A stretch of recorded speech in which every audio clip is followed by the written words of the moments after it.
আন্তর্জাতিক নারী দিবস 2026 এর স্লোগান যেটা ছিল যে আজকের পদক্ষেপ আগামী ন্যায় বিচার, সুরক্ষিত হোক নারী ও কন্যার অধিকার।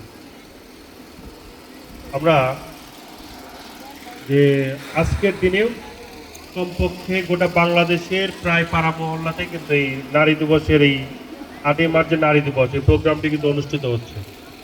এখানে আমাদের সরকার প্রধান থেকে শুরু করে পরিবার থেকে, এটা একবারে এক্স্যাক্টলি যেটা আমার পূর্ববর্তী বক্তা উনি খুব সুন্দরভাবে কিন্তু সাজিয়ে গুছিয়ে বলে গেছেন। এই টোটাল বিষয়টি শুরু হয় কিন্তু পরিবার থেকে। যখন বাবা একটা মাছের মাথা নিয়ে যে বাসায় রান্না করে বা গোস্ত রান্না করে, ভালো ভালো অংশটা মা কিন্তু আগে ছেলেকে দেয়, তারপরে সে হয়ে যায় কি নারী, তাই না? জন্মের পর পরই কি তাকে শিশু, তারপরে হয় কন্যা, তারপরে হয় নারী, তারপরে হয় কি মহিলা।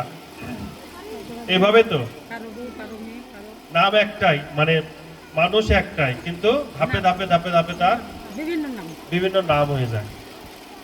আচ্ছা বলেন তো, এই যে কন্যা বলি, নারী বলি, মহিলা বলি, কিশোরী বলি, এদের প্রথম 8 ঘন্টা কাজ করার কথা, সেখানে মেয়েদেরকে দিয়ে মায়েদেরকে দিয়ে কাজ করা হয়তো 12 ঘন্টা, 15 ঘন্টা, 16 ঘন্টা। তো একটা সময় ওই সুতা কারখানা যে সমস্ত মেয়েরা কাজ করত, তারা আন্দোলন করেছে যে আমাদের প্রতি যেটা করা হচ্ছে এটা অন্যায়, এটা ক্ষমতার অপব্যবহার। তো তারা বিভিন্নভাবে এটা সংগ্রাম করে তোলে, আন্দোলন করে নারী ও কন্যার অধিকার। বিশ্বব্যাপী এই দিবসটি যথাযথ মর্যাদায় পালিত হচ্ছে, বাংলাদেশও তার ব্যতিক্রম নয়। আমরা এফএইচ একটু আন্তর্জাতিক উন্নয়ন সংস্থা হিসেবে আমরা জিলিম ইউনিয়নের কেএম স্কুলে আজকে এই দিবস পালন করছি।